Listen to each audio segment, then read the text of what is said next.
आप अपना नाम बताएं, क्या नाम है? मेरा नाम हैप्पी मिश्रा है और मैं डांस टीचर हूँ। हैप्पी मिश्रा। और आप डांस टीचर यानी कोरियोग्राफर हैं। आप भी इनके साथ ही स्कूल में? साथ में रहता है, पर मेरा स्कूल में कोई जॉब वॉब नहीं है। मैं खुद का इंस्टीट्यूट चलाता हूँ और वो भी अभी कर्जे में हूँ।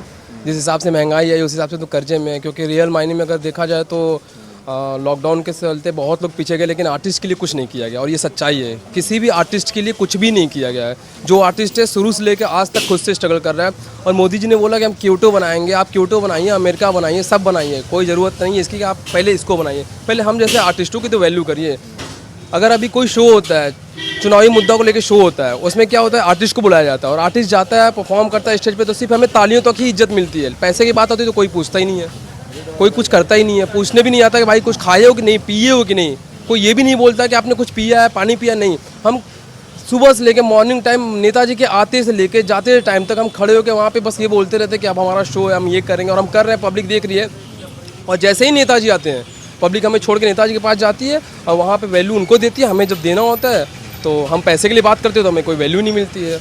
और एज एन आर्टिस्ट आपको लग रहा है कि जो हमारी सरकार है, चाहे वो यूपी सरकार हो या फिर मोदी सरकार जो भारत की सरकार है, आर्टिस्ट को लेकर कुछ ऐसी पॉलिसीज़, कुछ ऐसे प्रावधान होने चाहिए कि भाई आर्टिस्ट को भी कुछ इसमें प्रोत्साहन मिले, बढ़ाई मिले, वो काम कर पाएँ। ऐसा कुछ हुआ है, लगता है? नहीं सर, मुझे तो नहीं लगता। मेरे नॉलेज में तो अभी तक नहीं हुआ, क्योंकि अभी यहाँ पे क्या है कि यूपी में एक तो राजनेताओं का आपस का बहस चल रहा है। आपस में वो लोग बस मुद्दा बनाए हैं, हिंदू मुस्लिम सिख ईसाई, इस पे ज़्यादा भसड़ चल रहा है। कॉन्सेप्ट ये चल रहा है कि जात बिरादरी क्या है, पर कॉन्सेप्ट ये नहीं चल रहा है कि हमारे यूथ को क्या चाहिए, हमारे यूथ के लिए क्या हो रहा है और हमें यूथ को क्या देना है। अब एक बच्चा पैदा हो गया, उसे क्या बनना है वो डिसाइड कर लिया। माँ बाप ने कहा तुम्हें पढ़ना है, नहीं, बच्चे ने माँ बाप से फोर्स करके, झगड़ा करके उसने अपना एम और टारगेट किया।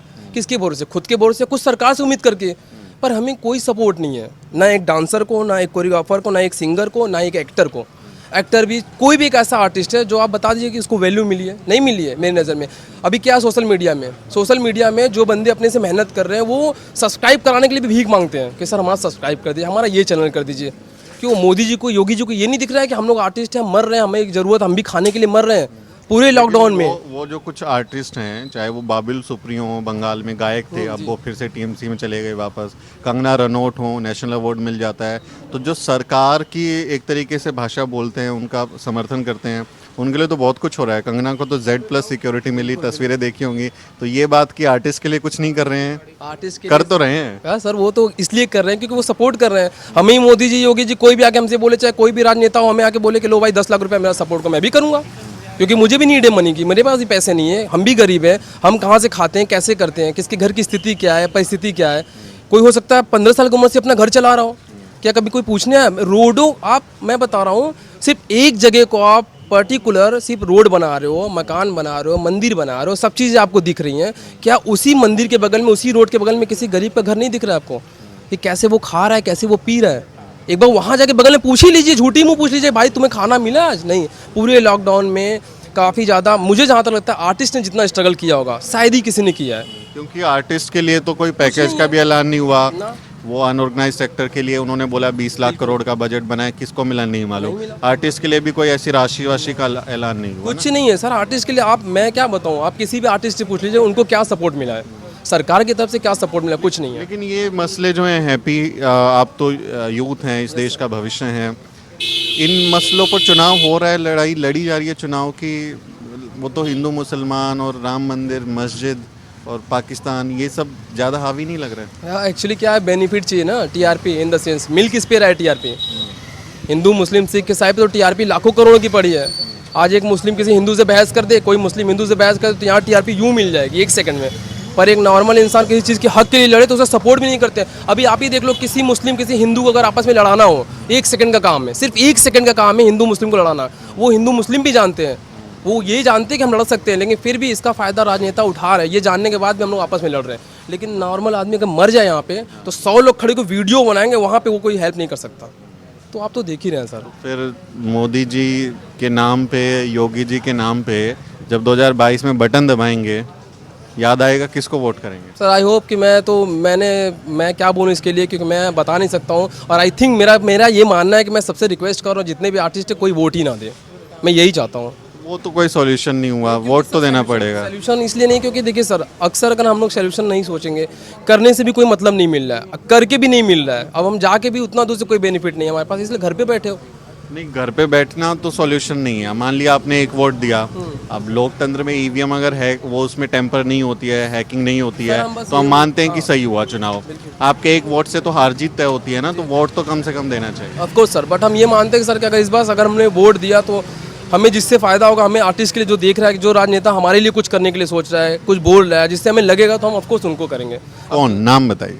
सर अभी क्या नाम बताएं, अभी ऑफकोर्स तो हम तो अखिलेश यादव को इसमें सपोर्ट करेंगे। मैं खुद ब्राह्मण हूँ, हाँ, मैं अखिलेश यादव जी को सपोर्ट करूँ क्योंकि उन्होंने यूथ के लिए वाकई में मेरे लिए तो बहुत कुछ किया। मैंने 12th पास किया तो मेरी खुद की एबिलिटी इतनी नहीं थी कि मैं चीज़ों को करूँ, लेकिन उनका सपोर्ट मिला था उनको? हाँ ऑफकोर्स लैपटॉप मिला था मुझे, और अभी भी लैपटॉप मेरा वर्क कर रहा है। अच्छा, अखिलेश का दिया हुआ लैपटॉप जो है, योगी जी ने लैपटॉप या कुछ योजना नहीं चलाई? तो सर मैं क्या उम्मीद करूँ, कोई उम्मीद ही नहीं है। अच्छा, आपने जिक्र किया आपकी, आप ब्राह्मण समाज से आते हैं। बहन जी अभी ब्राह्मण सम्मेलन कर रही हैं और वो कहती हैं कि 2007 में दलित और ब्राह्मण साथ आए थे तो पूर्ण बहुमत की सरकार बनी थी।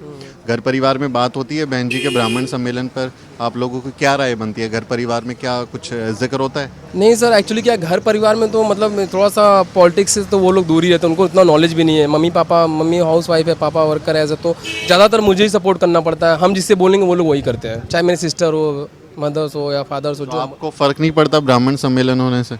नहीं, फ़र्क तो पड़ता है मुझे, ऑफकोर्स फ़र्क पड़ेगा। जब सब एक हो रहा है, अपनी बिरादरी देख रहा है, जात देख रहा है, तो उसमें जाहिर सी बात है सब अपनी अपनी जात देखेगा तो हम भी देखेंगे।